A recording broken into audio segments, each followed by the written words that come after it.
Ros Pomeroy has worked in the UK, mainland Europe, and Asia Pacific in a variety of areas, including sales, business strategy, and most recently, human resources and change management. She specialises in executive coaching and change leadership in both the public and private sectors. Ros, how typical are the merger problems faced by these companies? Ros, seberapa umum masalah penggabungan yang dihadapi oleh perusahaan-perusahaan ini? I think they are fairly typical. The complaints that we've seen from the Asia entertainment staff, anything from what is the overall strategy of this business now to the cook, the Australian cook, and complaints about the catering, I think are real and they are understandable. They're understandable because there are people in the business who feel out of control of the change that is taking place. I think also it's easy to blame the difference in national culture in this example on the problems that are being faced. But in fact, in my experience, although differences like this can make the situation worse, most companies, when they try to merge, will meet resistance, and often they will underestimate the level of resistance that they find. Masalah pengaduan yang dihadapi oleh perusahaan-perusahaan ini cukup umum. Pengaduan tentang layanan catering dari koki Australia adalah masalah nyata dan dapat dimengerti. Ada orang-orang di bisnis ini yang merasa kehilangan kendali terhadap perubahan yang terjadi. Saya rasa mudah untuk menyalahkan perbedaan budaya nasional dalam contoh ini atas masalah yang dihadapi. Namun, dalam pengalaman saya, meskipun perbedaan seperti ini dapat memperburuk situasi, kebanyakan perusahaan ketika mencoba untuk menggabungkan akan menghadapi perlawanan, dan seringkali mereka akan mengabaikan tingkat perlawanan yang mereka temui. How reasonable are the complaints from Asia Entertainment? Seberapa masuk akal keluhan dari Asia Entertainment? I think they are entirely reasonable. The complaints and issues are real to those people, and they will behave accordingly. So often when people feel concerned by change, it will affect adversely, badly, the performance of the organisation as a whole. It often can be the case, in my experience, that senior managers get very frustrated with this. They can't understand why people are not just understanding what's happening and getting on with it, if you like. But it is possible to overcome resistance. Resistance to change is natural, but there are things that the management team could do to make a difference and overcome that resistance. In fact, I would say that the best managers will actively seek the sort of complaints and listen to them and understand them as a way of helping to overcome them.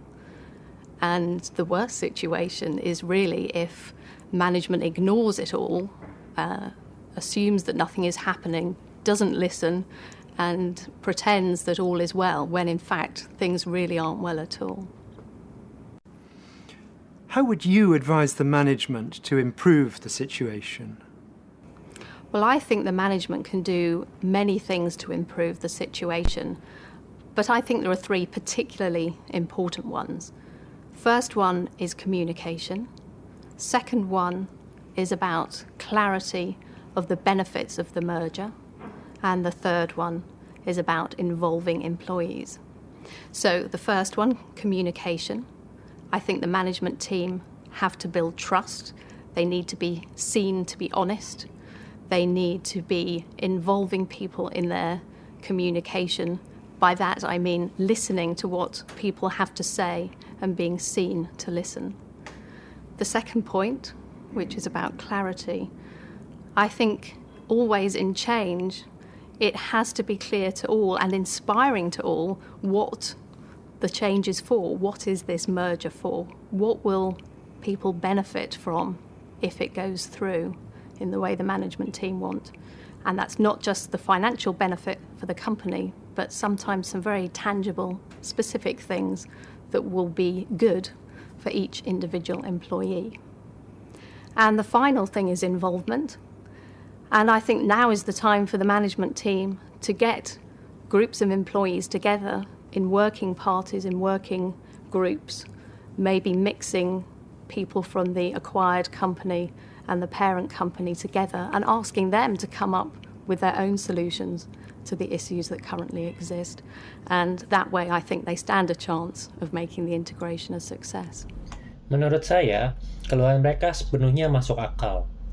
Keluhan dan masalah yang dihadapi mereka nyata bagi orang-orang tersebut dan akan mempengaruhi kinerja organisasi secara keseluruhan. Seringkali ketika orang merasa khawatir dengan perubahan, hal itu akan berdampak buruk pada kinerja organisasi secara keseluruhan. Seringkali, manajer senior merasa frustasi dengan hal ini.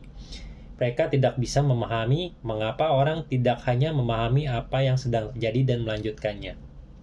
Namun, memang mungkin untuk mengatasi perlawanan terhadap perubahan adalah hal yang wajar. Tetapi ada langkah yang dapat diambil oleh tim manajemen untuk membuat perbedaan dan mengatasi perlawanan.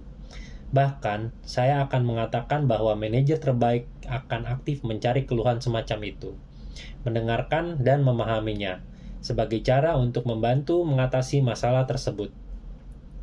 Situasi terburuk adalah jika manajemen mengabaikannya, menganggap bahwa tidak ada yang terjadi, tidak mendengarkan dan berpura-pura bahwa semuanya baik-baik saja, padahal sebenarnya tidak. Saya pikir manajemen dapat melakukan banyak hal untuk memperbaiki situasi, tetapi ada 3 hal yang sangat penting.